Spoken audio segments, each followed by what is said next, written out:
आपण शिकूया मेथांबा। छान ताज्या ताज्या कैरीपासून केलेला मेथांबा। मेथांब्यासाठी घ्यायचं साहित्य, छान बाजारात छान ताज्या ताज्या कैऱ्या मिळायला लागल्यात। फक्त आपल्याला मेथांब्यासाठी एकदम आंबट कैरी घ्यायची आहे। त्याच्या ह्या फोडी करून ठेवलेल्या आहेत मी। या एक वाटी आपण फोडी घेतल्यात आणि त्याला आपण त्याच वाटीने पाऊण वाटी गुळ घेतलाय आणि मोहरी, हळद, लाल तिखट, हिंग आणि या सुक्या मिरच्या, 2 पळ्या तेल घेतलेले आहे। तर आता आपण ते चांगलं गरम करणार आहोत। घेतलं होतं, आता ते चांगलं गरम झालंय। आता आपण मोहरी घालू। ह्याच्यावर मोहरी घातली, त्याच्यावर मी 1 चमचा मेथीचे दाणे घातले, कारण आपण मेथांबा करतोय त्यामुळे मेथीचे दाणे घातले। ते चांगले त्याचा वास सुटेल। आता आपल्याला छान वास सुगंध येतो मेथीचा। त्याच्यावर आपण एवढं जिरं घालणार आहोत, अर्धा चमचा हिंग येतो की त्याच्यात आता हळद घालून आपण ह्या सुक्या मिरच्या घालणार आहोत आणि त्या चांगल्या तडतडल्या, त्याचा जरा रंग बदलला की आपण ही कैरी जी चिरून ठेवली होती ती त्याच्यात घालायची आहे।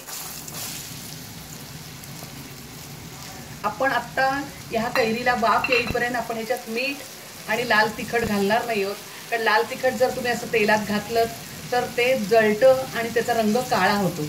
म्हणून आपण लाल तिखट आपण नंतर त्याला वाफ आली की आपण जेव्हा गूळ घालणार आहोत, तो गूळ घालून झाला की आपण लाल तिखट आणि मीठ घालणार आहोत। बघा किती छान हळदीचा रंग आलाय आणि इतका सुंदर वास आहे, मेथीचा छान सुगंध पसरलाय। आता आपण याच्यावर झाकण ठेवणार आहोत आणि ह्याला एक 5 मिनिटं छान वाफ आणणार आहोत। आता आपण याच्यावर झाकण ठेवूया।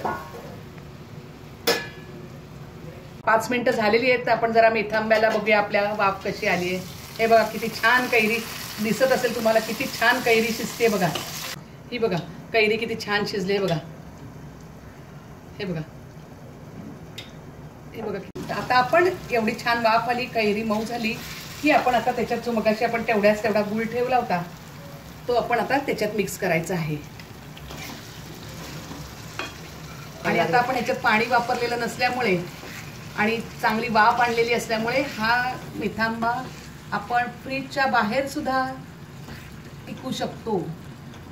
फ्रीजची गरज नाहीये। आता गूळ विरघळला की आपण त्याच्यात थोडंसं चवीपुरतं मीठ आणि लाल तिखट घालायचंय। आपला मेथांबा हे बघा, त्याच्यातनं गूळ पूर्ण विरघळलाय आणि त्याच्या फोडी पण किती छान शिजून बघा किती छान विरघळल्या। आता आपण ह्याच्यात मीठ घालणार आहोत आणि आपण लाल तिखट घालणार आहोत। आपण सुक्या मिरच्यांचा वापर केलेलाच आहे आधी, पण आपण रंगासाठी थोडं लाल तिखट घालणार आहोत आणि आता मीठ घालायचं।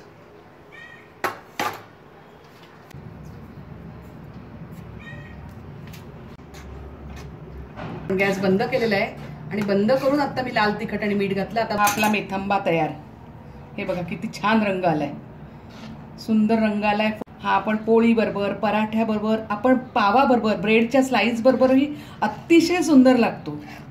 लहान मुलं तर आवडीने खातात। विकतचे जाम आणतो, त्याच्यात प्रिझर्वेटिव्ह घातलेले असतात, त्याची गरजच नाही। हा पण वर्षभर टिकतो आणि जाम सारखाच लागतो, उलट जामपेक्षाही अजून छान लागतो। आपण गूळ वापरल्यामुळे खमंग लागतो।